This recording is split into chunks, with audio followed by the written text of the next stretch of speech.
Let me ask you one thing. Yeah. Very important. Did you unmute us? Yes, we are unmuted. That's a very good question. Yeah, that's important.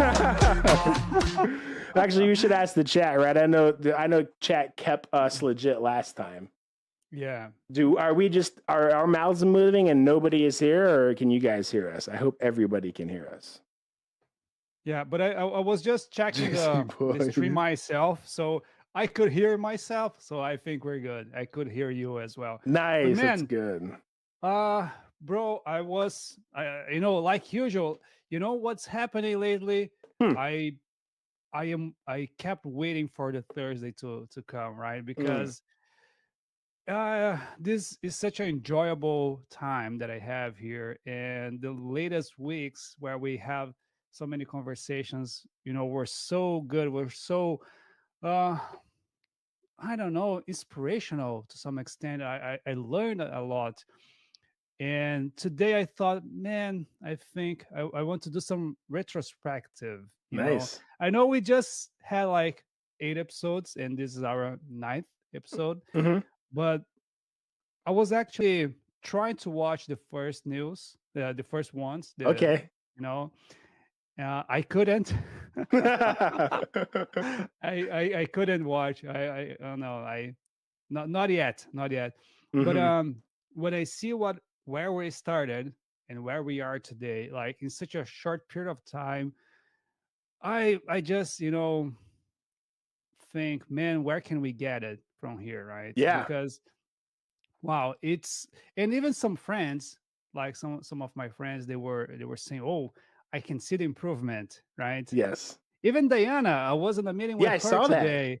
Yeah, and I got in a meeting, and I was with microphone and camera, and she said, "Oh, I see what Jeremy is doing with you." That's too good. That's classic. That's comedy, right? Hey, it's good though. There's something about like having a conversation. The first time I ever got it was actually doing like interviews. But I was interviewing for companies, and I would be they made, during COVID and stuff, like you would look through the camera and do the web interviews. And I remember them always saying, they always made comments about like, like, man, your webcam is so nice. Like, are you on a show or something? And I'm like, no, I'm not on a show. But it's just nice when you're in a group and you have a good quality camera, right? They see you. Yeah. I think it improves your value as a candidate too. For some reason, it's like the camera looks good. They just see you. They're like, okay, exactly. This person's serious. So yeah. I think you stand out from a crowd, definitely. And I can tell that. Oh, I'm sorry. And I can tell when I first saw you on one of the meetings, the MVP meetings, Americas. Yeah, like you was the one that stood out. Even though you were not speaking, but I could see everybody's camera, and this guy knows what he's doing. I didn't know you, but I knew you knew things, right? Hey, there you go. Though. Hey, see, that's a lesson to everybody, right? People pixel peek, man. They look like if you're on there and you're in a group, you're doing it. People do care about the quality. It just sticks out. And if you could do that, right, it's already hard in this space alone, right? YouTube, podcasting, what we're getting into. Definitely it's hard, right? And I got to shout out to everybody that's even in here putting stuff in the chat, right? Crash Mo, thank you guys. We're going to get your Cash Apps ready because we're going to do some giveaways around. Let's do it like at the end of the show, maybe like 15 till. We'll do some giveaways, send some people some money. If you don't drink like us, speak of that, I saw you taking a sip. My can's still uncracked. What do you got? Today I have something new. Oh, okay. Poppers. You said poopers? Poppers. Poppers. From not a poop. Not a poop. But a poop on the party. No, that's good. But, it's a nice lager. I like. So they say it's a golden lager. So, yeah, pretty much. Pretty good. Looks I good. Like it. Yeah, looks I like good. The more stronger beers. I feel that there's more flavor to it. But let me know what you are drinking. So I have a Crown Royal Washington Apple. That's what I got, right? A little cocktail, 7% Canadian whiskey, splash of cranberry. You know me getting my fruity drink on. And I think it's By the way, good. that reminds me that I owe you some beers. Yeah. and I have to ship to you, right? Hmm. I want to find some local ones that I really like. Steam Whistle is going to be one of them, Okay. because man, I don't know how to appreciate, the partnership that we have, and to be honest, the things that you gave me, like, Hmm.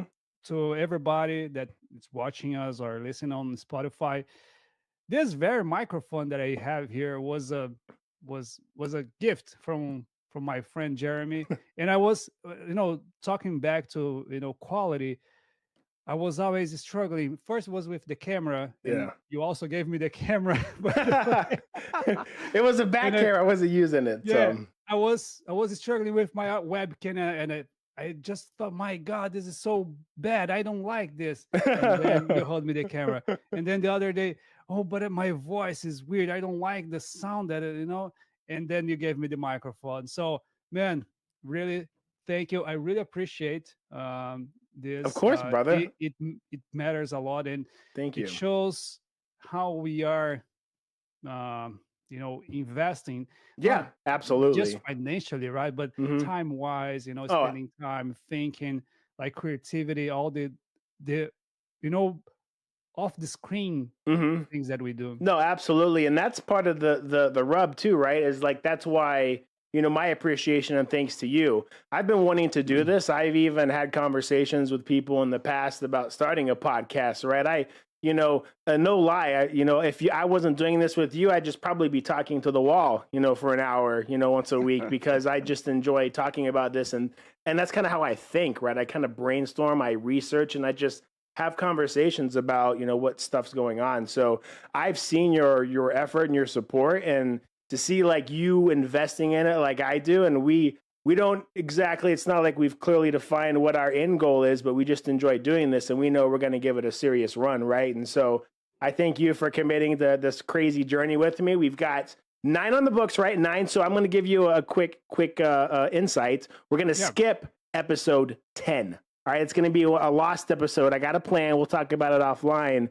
But Okay. I've already got this thing I'm working on. So we're going to skip 10. We're going to get them. We'll get back to it, I promise. But I got an idea. So we're going to. But anyway, since you were complimenting me on the microphone, I'm holding you publicly accountable that whether the people like it or not, hell or high water, we're going to get to episode 50. Right? That was our agreement. So Yeah, I'll hold that you was our accountable. first agreement, and Yeah. I will quote one of Brazilian's former presidents. Um, Hmm. it was a lady, and she said, I'm not going to establish, a goal, a target, but whenever I reach that, I will double. I love it. I love it. I love it. That's a good thought Right. here.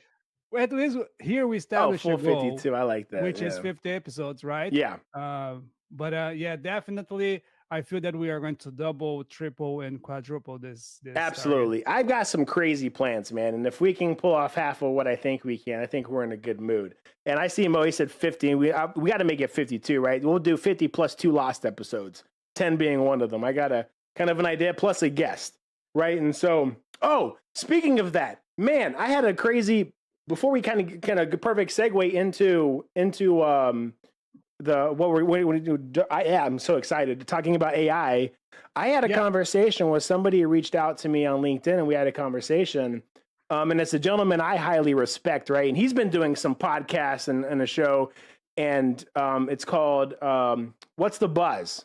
All right, and I don't know if you've Uh-huh. seen this on LinkedIn, but he's got like this cool. The concept is incredible, and I love it.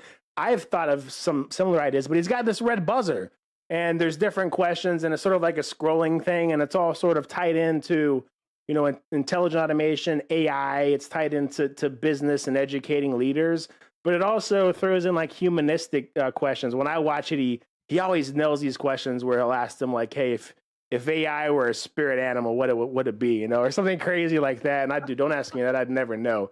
But anyway, he talked to me. We struck up a conversation, and we're going to coordinate, and I'm going to go on that show.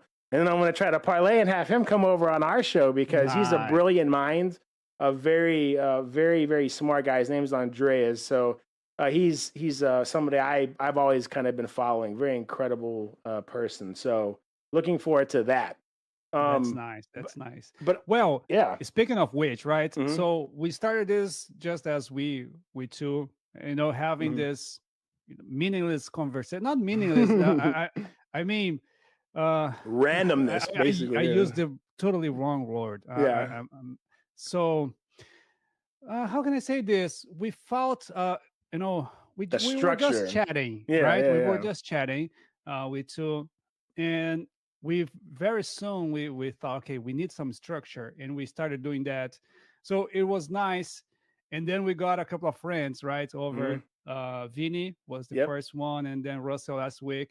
They were our guinea pigs, right? So we Yeah. were testing with them, Thank you to them as and well. with new Yes. gears, with new software, with Hmm. new configurations, and man, that was so awesome, right? I really enjoyed the conversations, and m- most of the time I was quiet because I was paying attention to what they were saying and what Yeah. you were also saying, Hmm. because that was so interesting, was so insightful.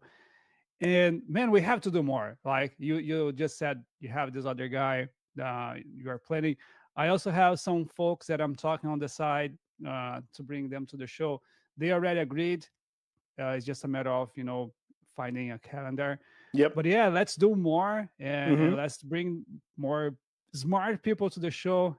Smarter than us, so Yeah. then Right. we can learn from them. Absolutely. And those that listen in and take in some of this information and indulge us with their, time to listen to what we have to say, right? And get their ideas and so they can hear this stuff too, right? I think that those people were great. Great. I think that one thing that we can do, which I like that we're already kind of approaching, is the variety too, right? Vinny's someone Yeah, who's fresh in the market versus Russ who's been doing this at a high level using AI, right? Plus, exactly. if we get people like Andre and all these other people that are very experienced at a senior level too, right? I think that gives a nice variety, and I also think we'll learn a lot, right? Us, we're pretty well educated in this space, but Yep. I beg to dare that there's always something you can learn. So I think that there's plenty of room for us to find really interesting guests. We got to get George too, because I have some questions too. I know you had some questions. We're doing this retrospective, but I was in a conversation last week on Friday, and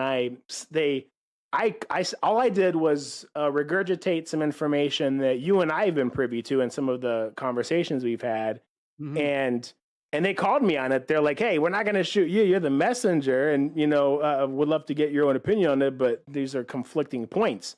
And so I wanted to get your thought on that. What's that? Oh, so you want me to dive in? You want me to go for the guts? Yeah, So yeah, let's okay, go for it. so I was in a group. If you guys are on LinkedIn, there's a group I highly recommend called Bot Nirvana. It's sort of a community of intelligent automation professionals who work on high tech. And so last week, I had the honor to go in there and speak a little bit about our conversation we had with Daniel, right, the CEO of UiPath last week. Hmm. And so as I kind of discussed that, I gave them a couple of some of the highlights. I said, UiPath, and I think you can disagree or let me know if I'm incorrect, but UiPath is they've doubled down, at least from a comms mining with a comm path and DU to a doc path perspective, right? They're investing in the future of language models and how that incorporates with agents. So that's one. Hmm. That came from the CEO. They're kind of buying into this future. Then we heard from the CTO of UiPath at the MVP summit, and he said, "Hey guys, all this stuff is great. I love what generative AI is doing." But he said, as far as solving solutions for business, you already have everything you need in your toolkit to solve 99.9% of business problems. Do you remember him mentioning that? He's like, Yep. so he said that. So we have one certain person, the CTO, who says, "Hey, you got everything you need to kind of do most of the work. This is cool, but it's a lot of hype." And then you have the CEO who kind of mentions, "Hey, it is a lot of hype, but we're going to invest in R&D and these models and the agent future." But then I also have and so when I mentioned those 2 points to this group, they're like, wait a minute. One guy says you have everything you need, but then another guy at the top says, we're going to invest in this. And then something else, I didn't mention this point, and so this is what I want to get your opinion on. With those two, we also spoke with George, and he gave an enlightening presentation, and he talked about how DU is dead as far as commoditization is concerned, right? It's Yes. hard to make a buck off of DU. Yeah. So, he's not sure about that. So with all three of these perspectives, they kind of conflict a little bit.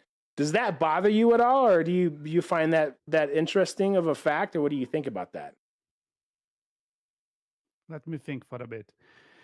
Um, Not at all. It doesn't bug me. Mm-hmm. I think adds up, right? So it's the way that the markets is leaning, right? Mm-hmm. Yeah. I think I'm going to go back to the Java example that I used in a few sessions already. So we are creating, not we particularly, right? The industry is creating so many things, and it's just becoming another commodity, right? So like DU or like Mm-hmm. AI or whatever that is, right? Is going to add up to the portfolio of automation, right? Yeah. And then the company will have to pick and choose what the company wants or what they can, right? Not only what they want. So let's say, for example, I am a small company. Mm-hmm. I don't care about data privacy, or I don't deal with payments cards. I don't want to automate uh, personal information. So I'm all for every new technology that I can have, Yeah. right? I'm going to use AI. I'm going to use machine learning. I'm going to use agentic um, process automation. I'm going to use everything that is there, Yeah. right? That's something. Now, Mm-hmm. I am a financial institution. I am very restrict. I have lots of standards. I have to, um, how do they call?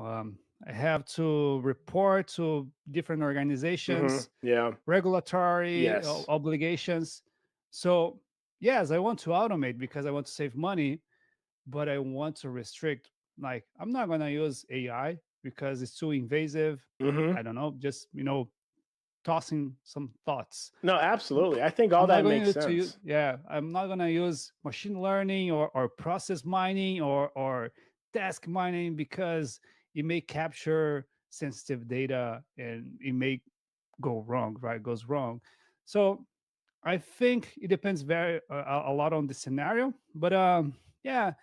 So even though different thoughts are tossed by different people that kind of conflict to each other, but I don't know. I think at the end of the day, like we are still, growing the perspective and the Yep. options to automate. No, I think that that's spot on too, right?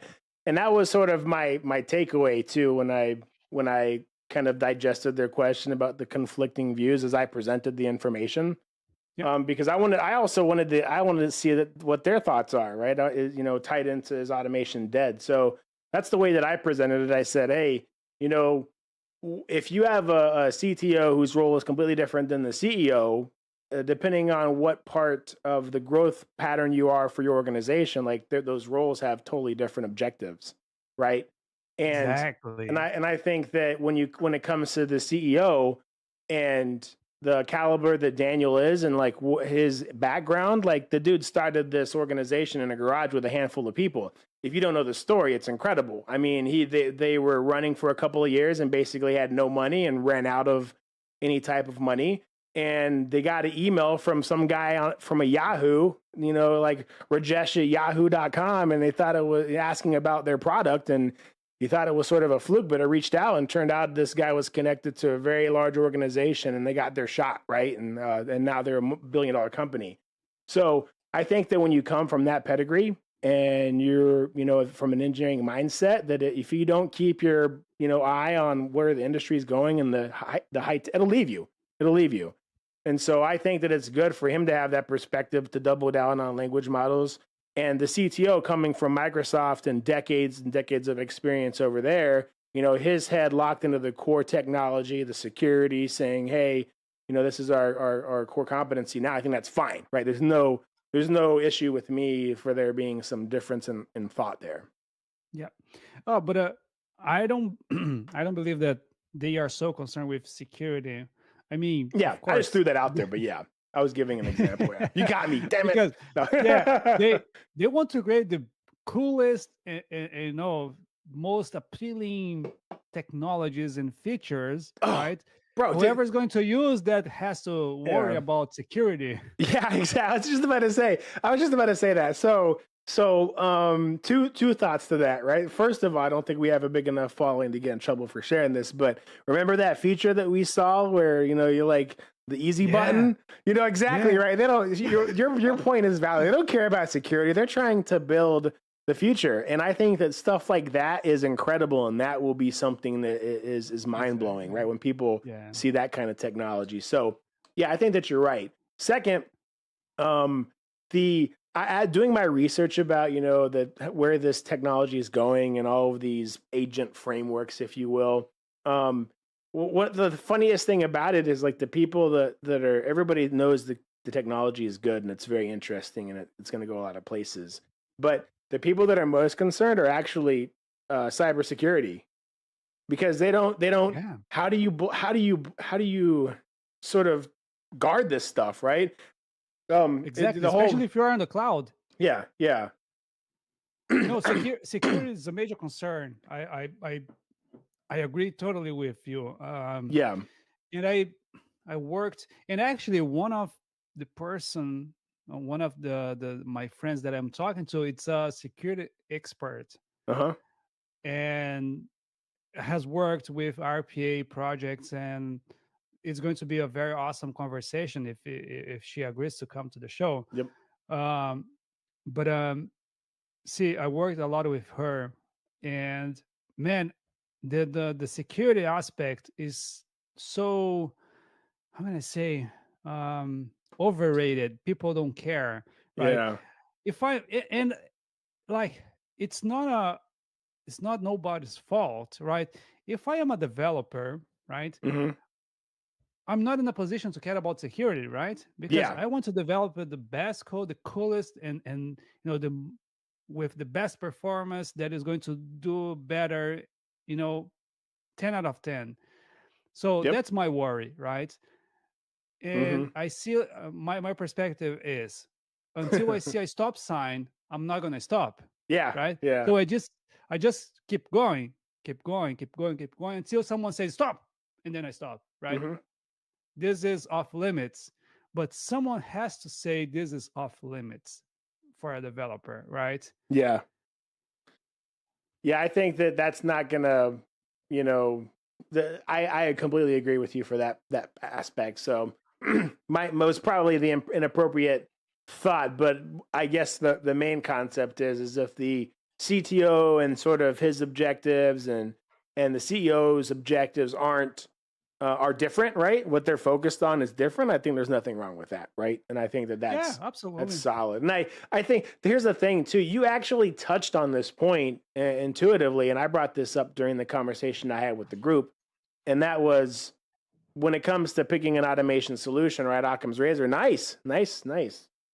I'm Definitely. babysitting here. I'm babysitting. I don't know if I drink it any faster, then I'll have to go pee before we get through an hour. Yeah, my old man bladder. Oh, But I already have my clock 7:30, so I know, it's time right? for the There you second go. one. There you 30 go. minutes each. Keep it rotating. I love it. I love it. But what you mentioned is perfect though, right? Like a company's not going to go out and spend $500,000 for an AI solution when they can make a RPA solution for 40K.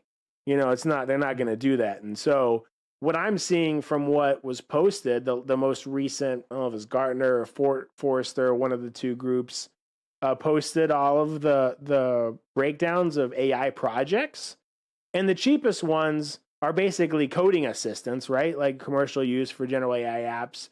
And there's Mhm. anywhere from 100 to 200K upfront cost. And then generally for these types of apps, there's a reoccurring cost per user of 200 to $500. And that's the simple solution. Now there's five categories. Yeah, Sorry. go ahead. Yep. Yeah, I need to understand that because I don't have this Sure. information. So I cannot read. You are saying that the best solution is the one that is costing $200 per person? No, the No. so what happened here is basically, let me see too. I think I can, let's see if we can do what I was trying the other day with a little. to share the screen. Yeah, boom. Yeah, that was Okay, awesome. there we go. So here's this document too. Let me zoom in a little bit. So basically what you have here is a figure that talks about costs incurred for different types of Gen AI deployments, what you're seeing in the industry right now. And so the most simplest use case was what I was talking about, basically a coding assistant. And that, up front, 100 to 200K. Plus, if a person's using that model or whatever, this app, this assistant, usually 200 to 500 bucks. Now, what we were talking about last week with Russ was basically this extended category where a document search with RAG, right? So they were using language model plus RAG to look up information. And so that upfront cost is around 750K to $1 million based off their research.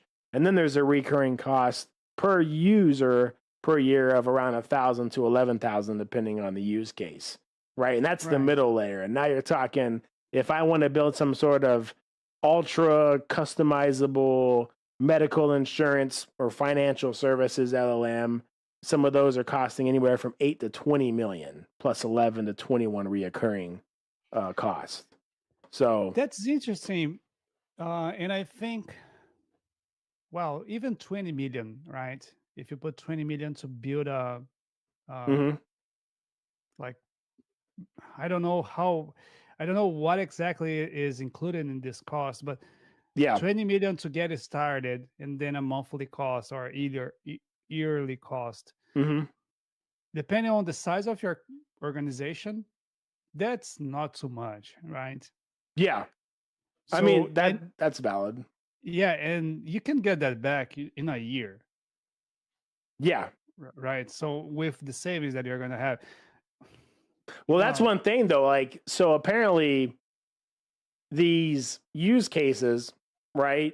They're from the other research that I found while reading this, there was a lot of, negative negative balance when it comes to ROI. So that's the big issue right now. So even take the example that Daniel mentioned to us on the phone call where they leveraged it for the blood bank, right? And they were looking, for the people asking questions and stuff. And, because one tainted, situation cost $1 million. So they were using it for a scenario where, basically it just prevented them from a loss of money, right? Which could be quite expensive, millions of dollars. And so in that case, it's sort of like preventing you from losing money. But most scenarios, I mean, I think that Russ gave a good example because it took 2 people to read through these legal documents with LLMs versus, 10 to 12 contract readers. So, I think that's an obvious value, right? That requires less resources. So, I think that's where we're at now, right? I'm seeing a lot of stuff about, we talk about RAG, right? We're just now learning about RAG, and you're already hearing about agentic RAG as a form of agent framework. So I think it's pretty crazy. But I mean, honestly, though, $1 million, you can build quite a big automation solution for that same price point, right? For $1 million. Automation? No, hold on. Automation solution? Yeah. You mean one automation or? I mean, how many could you build for $1 million? You could probably build quite a few. I'm saying. Oh yeah. Yeah. Right. Yeah. Because man, see, so let me just think for a second. Okay, so if you're here and you're still interested, as Joe thinks about this, if you want some free beer money, $50 in beer money, or you can buy a burger called burger money, bot money, whatever, bots or beers money. Type in bots in the chat and we'll give out some beer money. Well, you have to have like Cash App because that's all I got until we get more sophisticated. But continue your thoughts, Joe. You kind of helped me to lose my train of thought. But so here's how much money can you save? What can you do with $1 million with an automation program? So it depends, right? If again, different companies, different environments, different development speed, right? So if we are in a highly regulated, a lot of restrictions, a lot of standards, a lot of things to fulfill before you get started, like that's very costly. Yeah. So an automation is not that cheap. Excuse me. But now you are in a very small company you have a couple of developers Yeah. that can just go ahead and create automation, deploy to production, Mm-hmm. and Mm-hmm. and move forward. Man, I already created automation myself Yeah. in a week Yep. that could that could save easily hundreds of hours per year. Mm-hmm. So if I'm not mistaken, like I might lie here or not lie, just hide the truth, but like 600 hours. So I spent, like, let's say 20 hours Mm-hmm. developing automation in a production environment. I didn't have a development environment. Yeah. That was saving, like, let's put low, like 300 hours a year. Mm-hmm. So that's a huge saving, right? But I was doing myself. I was the business Pretty big. analyst. I was the developer. I was the tester. I Yeah. was even the business user, because the automation was for my team, right? So I knew what we needed. Yeah. So that's one. I don't know if it's rare, but it's not the what we see usually there, right? Yeah. I mean, but it's still like it's not uncommon, right? I see those types of situations. I think like one of our first episodes, I talked about how we saved like like 2 or 3 million in just like a week, right? Like it was just something crazy, a massive backlog. USA, I mean, AFES, retail organization, built an automation that saved them 17 million after the backlog was cleared. Well, freed up 17 million in capital. Really? Yeah, it was Wow. the webinar is still on Carosoft. You can go to the website and they have the webinar is still listed under there. I can't wait. Yeah. Oh, I need to get the woman that started that program. Remind me offline to reach out to her and see if we can get her on the show. Which program? The AFES. Oh, AFES. AFIS. Okay. Yeah, so AFES is like a big military retailer, global retailer, massive, thousands of retail stores across the globe. Deborah Zarsk was the woman who was responsible for pioneering their program there, and she's the one that talked on that webinar. She's retired now, so I think depending on what her schedule is like, if we reach out, maybe we can get some free time from her. But she's very. I would love to hear like where their program went after that, right? Because I just went there, helped establish it from the beginning, launched their first, dozen, 2 dozen. We launched the first dozen automations and then had the backlog prepped for the next, and got them really established. So I'd love to hear their scale story. I mean, that's something we can do too. I can reach out to some of the old organizations that I started RPA programs with like 10 years ago, and we can see what they're doing now, right? That'd be cool to see, Well, what's still because working. that goes back to one of my questions that I have. Yeah, I know, right? Okay, okay, I No, no, will no. Sorry, challenge I was you. reading the chat. I was reading the chat. The chat I said, make sure the program went well, right? I bring her on, and then she's like, "That was horrible. It was the worst program ever. What kind of methodology was that?" Yeah, that'd be Yeah. horrible. No, but one of my questions to anybody that works with RPA is the longevity, right? So Yeah. how long does an automation last overall, right? And I know this will vary from company to company, right? Because again, there's different levels of complexity and standards and whatnot. Yeah. So probably people will, by now people are already tired of hearing that, but small companies will treat differently in automation, right? So, and even like same size companies, like they may Mm-hmm. see an automation as a strategic. And remember, I was asking this question to Graham on the summit. Yeah. So RPA may be seen as a strategic solution, right? But an automation itself may be temporary, and this will vary from company to company. And this, I remember when I first heard this thought, and it kind of shook me because I had this mindset: oh, automation is is the uh, creme de la creme, right? Right. It is the answer, the solution. Yeah. So it's the answer for everything. And Yeah. then this guy was an architect, and I really appreciate his work.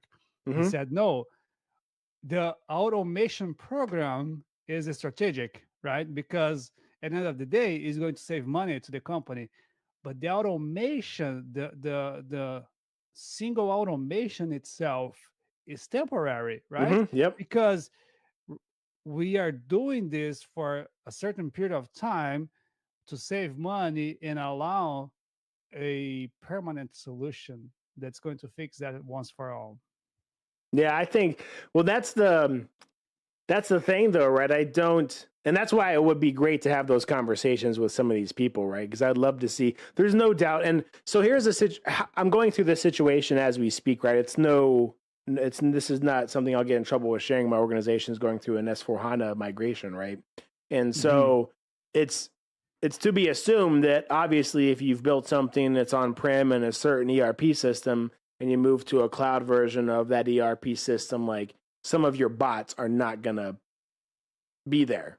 Some of them you'll have to, like, they're not gonna work, first of all. And the ones Yep. that you some of them you just won't rebuild. Right. And so, depending on what you did or what actually was built, there might be a situation there where you don't use it. So I would love to see that. And then there might be situations too where we talk to some people from our past and they're like, dude, 12 years later, that bot is still doing it. And you'd be like, bro, that would be crazy, right? To see something like that you Yeah. built like 10 years ago. Of course, because if I think from a developer perspective, I want my stuff Yeah. to last as long as possible. Yep. Yeah. And I am, yeah, Right. and man, there's a funny story here now. Eh, Yeah. this may I'm see, listening. I'm gonna get a beer. I still have the headphones on. You tell me. yeah, I'm gonna get a I beer. am see, I admire everybody, like everybody believes and Yeah. everything else. But I remember my first company, my first IT job. I was a trainee, so I was developer trainee, Okay. and I was developing with a tool that is not even in the market anymore. I believe it's called Power Builder, Hmm. and the company was creating software with this tool for like a decade, over a decade, Mm-hmm. there were quite a few folks that were there from the beginning, and one of them he was very very religious. So every program that he would work on, Yeah. instead of making comments saying, oh, this section is responsible for gathering the credentials, typing the password, and then logging into the system, blah, blah, blah, he would put a sum on the comments. What? Seriously, man. Seriously. He would put Psalm 11, Jesus, blah, blah, blah, blah, blah, blah. Yeah. That was his comment. Comment out. No, that's so, dude, that when you go to the code, man, you see some crazy stuff, man. Like one of these days, I got to remember to bring it up, but I'll show you. I have it. I think not only do I have a picture saved of it, I think I have the actual automation saved. I don't even know if it still works nowadays, but I used to show people this, and it was like something that somebody had built, and I could just imagine like being the QA or being the solution architect and opening up this XAML and like looking at this workflow and being like, oh my god, what happened? I mean, I'd never seen so many nested if thens and there must have been no less than like 200 activities and flows, like flow controls, like on the paint on the Wow. pane in the designer pane. I was like in one, and then there was like all of this mess, and you drill down into one workflow, and then it's like another untangled mess, and you're like, dude, how in the hell does anybody test this? Like, how do you build this? Yeah, Said I but left some terrible man, examples and seen worse. Yeah, it happens. regardless the technology, can be UiPath, can be whatever RPA, it can be Java, C++, whatever. There's good developers, there's bad developers, right? Yeah. There's good code, there's bad code. There's people that cares about, the longevity and care about the next generation of folks that are going to work with that program, and put good comments, create variables that mean something, right? Not only variable one or auxiliary variable one, Right, right, right? right. Or number one. Man, I've seen so many things because almost 2 decades developing and working with developers, Yep. like, taught me a lot. Mm-hmm. And I am one of the guys that is going to spend time to put comments and really describe what I meant when I thought. Because even myself, when I write a code, right, when I have the opportunity to do Yep. that, like, I have a train of thought, right? Mm-hmm. But later on, when I review that code, that I don't have the same train of thought, right? So I may have problems to understand what I did myself, right? So I need that comment even for myself. Right. Oh my God, right, dude. I swear to God, back. So I don't come from a computer science background, right? So you can imagine someone who's like a process engineer and just like learning code on the side and built these, Mhm. bro. Like I would get into situations, especially when it comes to like if then logic, when it was like doing Um, like calculations where I'd put a note in there and I would just confuse my own ass. Like I would be doing it backwards, like the inverted to do, and I would put the comment in there. And then when I would go back or I'd have a problem and I would look at my notes or the comments, I would be like, what does that even mean? What does it mean? But I wasn't trained in it, right? So I never was like, I right. wasn't like learning how to like comment in or like, do So your variables. the That used to be the worst one. The variable, and you didn't name your activity, and you're looking at your debug, and you're like, dude, what the hell is unassigned? What is this variable? yeah, yeah, no, I know what you mean.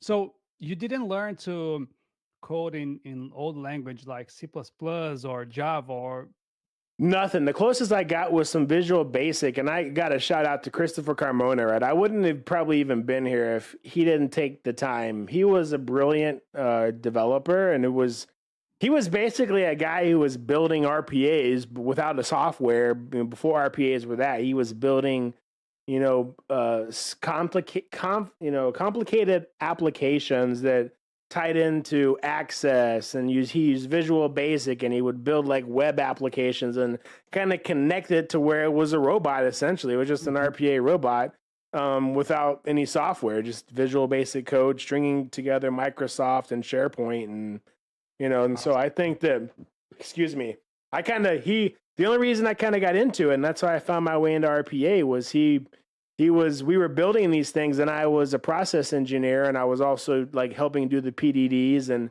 like he just saw that I could get the technical part as well as the process part, and so he would just teach me, and I wanted to learn. So I'd be like, how in the hell Man, did you get that to do that? And he's like, oh, I use Visual Basic, but he was a coder, and he took time. He took time, and he said, this is, and he explained it to me, and I just thought it was awesome. And then we got Automation Anywhere, and the rest is history. So man, it's so awesome because there's the decision tree, in your life, yep, and one decision can change the entire perspective of the rest of your life, right? yep, And as you were saying your story, like, it reminded me because when I started, like, back then, almost 20 years ago, I was in college, mm-hmm, and I was studying. I was doing information. How do you call it in English? Information systems, translating, free translation. So I was on the college. yep, It was the third semester, so I was 1 year and a half down the road of studying. And there was this company from the city that where I was living, yep, and they were recruiting students from the college. yep, And there was one question on a form that I put. mm-hmm, The question was, do you want to work with development? And I put yes. yeah. Man, I didn't even know what that yes meant at the time, because He was like, I just want it. I just want I it. was I was learning, literally, I was not learning actual coding. I Yep, was learning like semantics and doing some free translations. Like, I was not coding actually, but I put a that's yes cool. there, even though I didn't know what that meant. Mm-hmm, And the guy, I'm still very thankful to this guy. I worked with him later on. The guy that hired me, um, he selected me just because I put a yes on that question, right? And but then that was not the end. That was actually the beginning, because then I had to go through a 4 month training program. I had to do assessments, Yep. tests, and like we were in a class with 12 folks for 4 months, doing training, and just like three of us got hired, you know. That's And wild. man, Still, that's so cool. man, see, one question, and man, this I get emotional with this, because if I draw a decision tree in my life, Yeah. that one question create a branch to Bro, entire life, man. bro, I can't. And you and I had a conversation, a short chat after last week's episode, right? And so some of my Mhm. plans, right? The funny thing is I didn't talk to you about this, but I'm putting together one of the stories that I'm putting together. The title for the book is going to be called Impact, right? Wow. Because it's literally that exact scenario where you have no idea in your life as you're like just going through and traversing this thing that is just crazy that we're all going through, and you have no idea the guy that you might, or woman, anybody that you could just bump into that completely changes the trajectory of your entire life story, Yeah. right? Yeah. Yeah. And I'm going to share some of these in forward when I do my presentation, and I'll do it again, when the time is right on Bots to Beers. But I'll have to tell you, so I told you about my first RPA job, but I'll have to tell you how I got it. And I'll even open up how I was almost literally, Joe, I was almost homeless. I was almost homeless. Wow. And so when you have this feeling about like this one little decision, that one little checkbox, ended up taking you on this path that you could have never imagined. The same thing happened in my scenario, right? And so, I can't wait to kind of share that story, and then I'll share it here, and obviously, bigger parts of that. But I know that there are people that, or even in our chat, or people who listen to this who know about my history, who know this, right? So I agree with you. I couldn't agree more, and I think that sentiment is perfect. And I'm glad that you are the type of person. That's probably why we get along so well. Is you're the kind of person who stops and smells the roses, and you can appreciate, Yeah. some of those little tiny nuances. What it means. So, cheers to you, brother, and us, Yeah. and further episodes. You're empty, man. Hey, Sure. well, you're 5 minutes No, early. Oh, okay, there we go. it's not Perfect. it. But yeah, man, and see, one very, very no, no, see, Yeah. uh a continuation of this story, Yep. because I got hired. I worked with the company for some years, and then I left. I went on later years back, further. I actually referred that guy that hired me to the company that I was working on, and I was working side by side to him. And that to me was kind of, oh my god, I am working next to my hero, right? Because at that point he was still my hero, because I learned Yeah. so much from him. Right. And yeah, I had so much. I still have a Dude. lot of respect to him. And Dude, that's why I and even mentioned Chris Carmona, right? And if he's on LinkedIn, I definitely encourage you guys to follow him. Like the personality, and like I I looked up to him, right? And here's the situation. Like I said, I was almost homeless. I don't want to tell the story because I'm gonna wait, but getting that opportunity, like I was locked in, right? I was locked in, and I wanted to earn, I got in that situation. I was like, dude, I'm never going to get here again. And when I find the opportunity, I'm going to make sure that I build the skills that I need. Right. And so this person, he was the same way, dude. I saw the way that he was able to communicate, and this was at USAA. Right. So I saw the way he was able to communicate with a business, and how he could take these complex technical topics and, explain to them the solution, and, get asked. I understood how he could ask questions too, to find all of the requirements and the hidden stuff, and just the way he could get about it. And I would hear the operations folks give feedback when we did, our review after our retrospective after the project. And they would just like glow about how great this guy was. And I could see it. It was like a rock star. It was just, he was incredible. And it wasn't just like this guy was proficient in coding. Like he knew USAA's business model.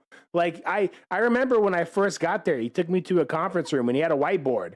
And like he said, okay, here's USAA. He's like, this PNC, this is property and casualty, and he explained to me what the hell property and casualty was. He was like, here's banking, here's this and that, and he was like, and he knew the people's names. Like, here's the VP, and here's what he does, and here's the black belt team. And I was just like, how is he just pulling this out of his brain? So he knew the business, he knew the technology, and from day one, it was like an inspiration. Like it was something to kind of, I want to be like that. And then you hear people talking about him, and I was like, I want them to talk about me like that, like, dude, he's great. I love working with him. When can we do the next project, And man, that's what we have to look for, with wherever we are, no matter what we are doing, no matter where we are, we have to find people that's going to help us to improve, right? Yeah. And I do love friendship. I do love my friends. But sometimes it can be detrimental to your career and to to you as a person, right? Yeah.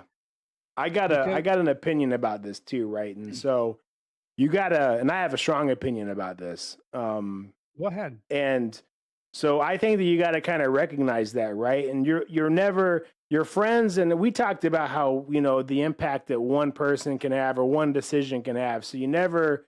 And if you have a friendship and somebody spent time on you guys, that's so precious, right? So friendships are one thing. You never want to get rid of friends, but Joe, you're absolutely correct, right? There's sometimes if you're trying to get somewhere and you're in that driver's seat and you got to get to where you're headed, sometimes you got to tell your friend to hop in the back seat. Like, hey, bro, like, like. Or just get out of the car. Yeah. Let's just say I don't want to kick you out of the car, but sometimes you do.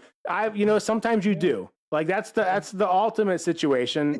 Most times if they're true friends, you can just be like, hey, bro, my life's kind of going in this direction right now, and I got to lean into it. And me and we had some times, but I need you in the back seat. If you're friends, our time will come again. But yeah, no, I agree with you, dude. Like, sometimes it can slow down. Mm-hmm. Yeah, it's not something that you have to say specifically or yeah, no, absolutely, directly. Absolutely. That's because, metaphorically correct. Yeah, here's a very, very another quick story. Yeah, but man, back home, I had so many friends. I could find job like this. I could change jobs like this whenever I wanted. I had my network. Yes, but that also limited me, and that was subconsciously. Yeah, right? Because it makes you comfortable. Exactly. And I love to work with them. Like we had so good environment. It was so awesome. Like, yeah, overnight crisis call was awesome because we would just chat around. We would, chit chat, and man, it was fun. Right. So we waited for that. So we wanted that. Yes. And then everybody is doing the same thing. It kind of, in your subconscious, holds you up because then, man, if I go up, like I may lose this, right? Yeah. So I have no awareness whatsoever of that. But then I got here in this country, in Canada. Yep. I had no friends. I have no one to talk. I have nothing. I just talked to my manager. Man, like I grew in 18 months. I grew more, professionally speaking. There you go. More than years back home. Years. I love that. Some people won't trade that in, Yeah. So you have to balance, right? There's pros and cons in every aspect. There's two sides of the coins always. Yeah. Would I want to go back and work with my friends and have that, good vibe? I don't know. It's still debate, right? Time will tell. Time will tell. Exactly. No, I have a question too to kind of like to wrap it up. So from that scenario, was that something And you don't have to get like into the details if you're not, just like yes or no is fine. Was it a situation where you had the choice and it was your choice to go to Canada, or was it something where and put yourself in this new environment, or were you sort of like, I ain't got no choice, but I'm gonna make the most of it? Because it's different too, because it can change person's like perspective. Yeah, no, we definitely had the choice. Okay, cool. Was an option to come to Canada. Yep. My wife and I had, we we made a thoroughly, thought process during the decision making, and Yeah. we decided, no, we are done with our country. Let's move on. Canada seems to be the ideal place to go, and then we had it. Yep. um I a love lot of that. things Brave. we didn't know Yeah, it's when we got wild. here, Hmm. man. y- and see, I actually today I'm better on this, but I used to be very bad on planning. So I was more, man, let's ride this wild horse and see how it goes, right? Yeah, yeah, yeah. So you figure it out while you were doing. Hmm. Yep.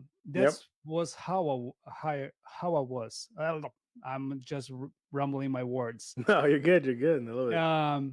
So I learned what I needed to get out of Brazil, Hmm. right? Hmm. But when I got here, I learned that I knew little to nothing, right? Yeah, yeah, yeah, yeah, yeah. No doubt, no doubt.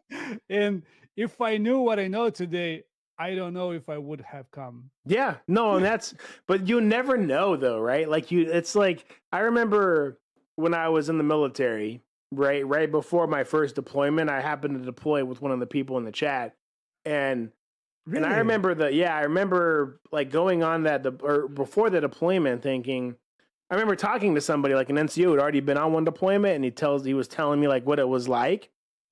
And then I remember going on the deployment and thinking like that shit was nothing like what he said. That was nowhere near what he said it was like. It was Yeah. totally different.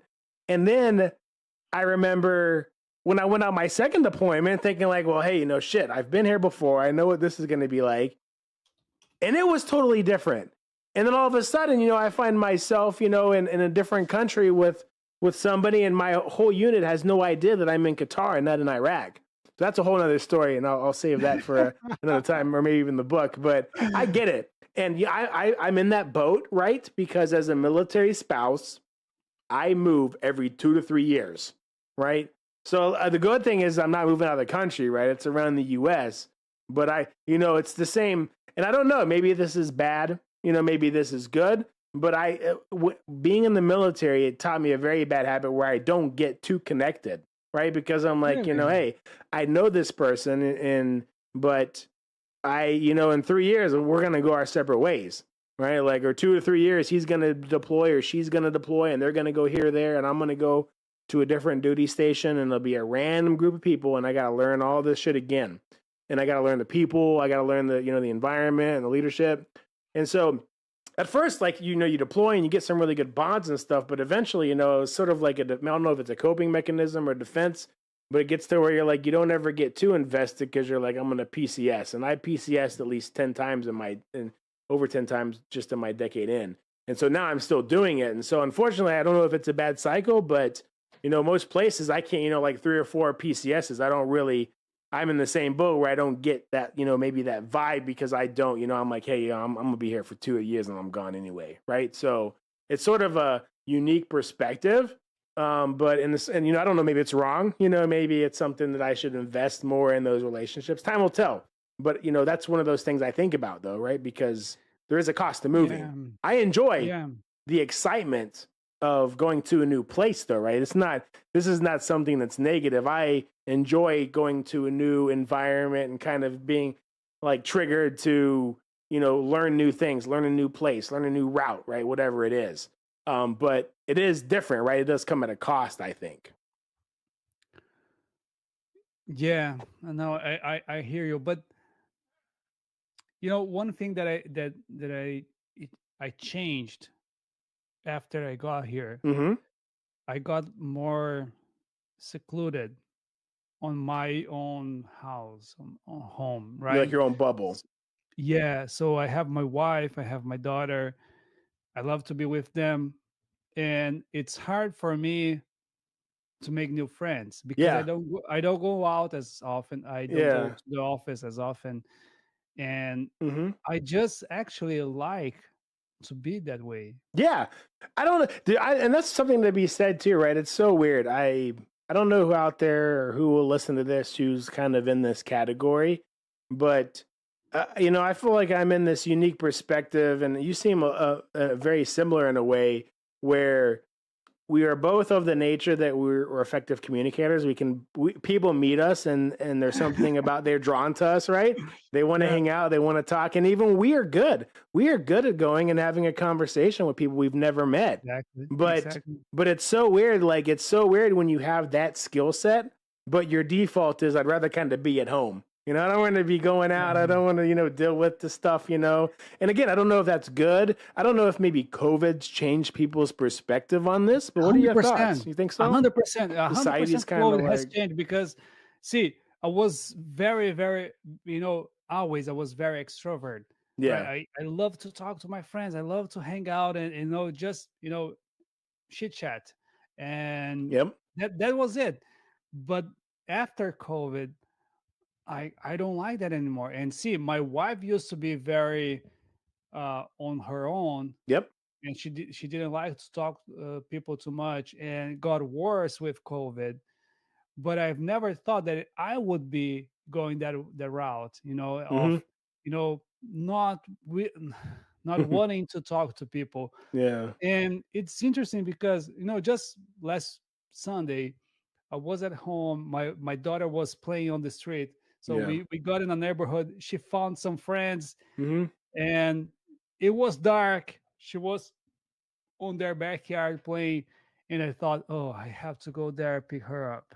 It's Yeah. very close, right? It's just like 2 minutes walking.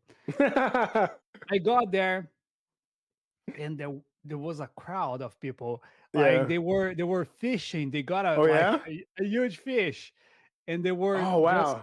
they were just gutting the fish, and they were preparing to deep fry Oh, on that their sounds backyard. delicious. Oh hell yeah. And I didn't want to talk to anybody. I just Mm-hmm. wanted to get my daughter, get out, and go home. But all of the I'm the sudden, same though. Ah, it's so weird. Yeah. yeah, Mm-hmm. all of the sudden, someone just started talking to me, Yep. and I just went. Just like I cruise, there's like started, yeah, response. Yeah, like the cruise and control then and when I noticed, like I was there for half an hour, maybe more, just talking, and yep. it was an awesome guy. He was like, he's an immigrant like me from another country, from Ukraine, Yeah. and we were just chatting. And when I, all of the sudden I was already enlisted to the soccer Friday night, Yeah. and that's where I am right now. Hey, sometimes it works out like that. I But I yeah.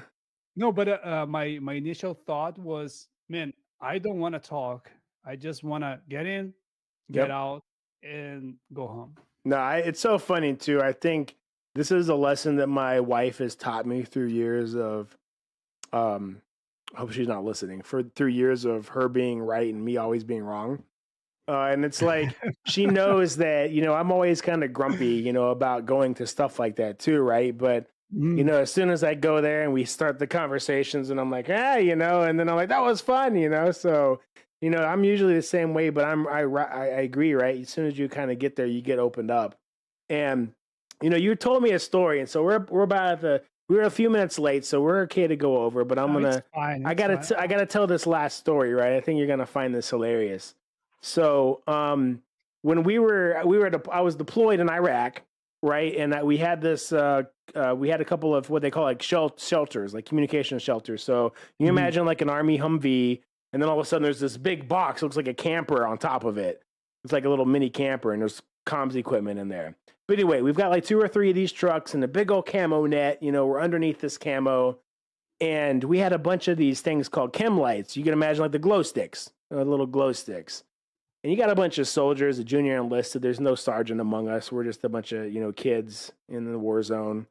And we got this bright idea to grab these chem lights and start a chem light war. There was another little Marine. We were on a Marine base in Fallujah, Iraq. Right next to us was a Marine communications. So they had their big shelters and their camo nets and everything on top of it.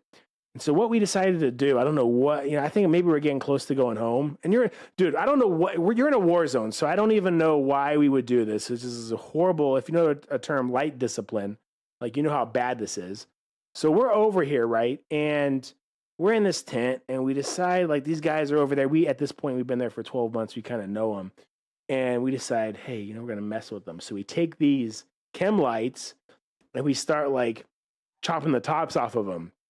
And we start pouring them into Gatorade bottles, like filling a whole Gatorade bottle of this glow in the dark, light stick juice. And we like start poking holes in it. And we get these like little kind of like chem light grenades, like 4 or 5 of them. And we start chucking them. And we like throw them on top of the Marines, like big camo net in the middle of the desert, in the middle of Iraq. And so we like take them and we throw it, and they start rolling down the camo, and they completely light this entire camo net up, glow in the dark. Like it looks like a goddamn rave. We're in the middle of a combat zone. And so like they come out and they're like, what? They're like, what the hell? And so like they know at this point, and they're like, fine. They grab it and they start throwing them back at us, and they throw them on top.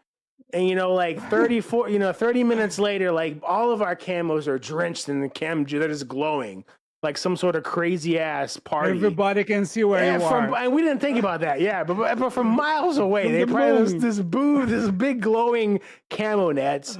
And we're on the FOB. This is Fallujah, like 2004 or 5. It's like really early. And they have roving guards that go around this tiny little base, and they show up at like 3 a.m. This is the earliest late. They show up at 3 a.m. And they're like, they come like knocking on our shelter. And, me and one of my buddies in here, his friend, his name's Lance, we like go out the shelter. We're like, come out. And we're like, yeah, what's going on? And we tried to act like we were surprised. Like we were in the, like we'll just act like we didn't know what happened. And so we step out of the tent, and they're like, yeah, we got reports that there was some sort of crazy glow stick thing going on over here. And we look at him and we're like, dude, we have no idea. Like when we're like looking around at our net, we're like, what the hell? Trying to act as surprised as we can. And then just about this time, like our clothes start to glow. And then you see like we're like covered in glow. So we tried to act like we had no idea what was going on. And we're like covered in this glow juice, and it's like lighting up. And they're like, so you guys have no idea what's going on here. And we're like, we have no idea. And our pockets are glowing from the Gatorade bottles being in there. Yeah, so crazy enough, man. Like that's what happens. You leave some privates around, right? Have you watched Hotel Transylvania? Yeah, right. No, I didn't see that though. There's a old aunt. She's a monster, and there's a scene. It's, a bike is I don't know, something is going through, and she just swallowed, and then she says, I don't know what's going on. Oh, I don't know. I don't remember exactly, but I can imagine. I haven't seen anything, something like that. You look like her. That's exactly who we were, man. We were like, bro, we have no idea what's going on. Their pockets just like glowing. Like, oh my God, dude. Yeah, hey, luckily we did not get in trouble for that. And crazy enough, that isn't the craziest thing that we did. So I'll save that story for another time, Joe. But man, there you go. That was a crazy Chemlight story. I hope we can't get in trouble for that. It's been too long. We're good. I have so many stories as when I was growing as a kid, in the countryside, but I don't want to get that mixed with your army, because I know I cannot imagine how difficult is to go through a deployment and get a, Wild. you know. So I know it's crazy. I know it's wild, and I do respect. You have nothing but respect from me Thank you, with sir.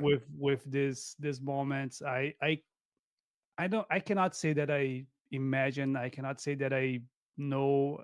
There's no words to describe what is to be deployed in an unknown place, in an unknown situation, Mm, in like an uncontrolled environment yeah, that you don't know what's gonna happen the next second. man. And So true. So true. and see, there's I lack words to describe how much respect I have to that. Oh no, you And don't have to. you Thank made you. it through, and so I'm very thankful because now we're here at Yeah, least. hey, dude, you stole it from me. I was gonna do that same thing. I was like, bro, I would do it all again because even in your terms, it would have led to the branch that got me here to this Yeah, conversation that we're having, exactly. right? So The choices. there we go. There we go, brother. All right, Frey, we Man, gotta. I would love to continue this, but my old man bladder after 2 is finally kicking in, brother. So okay.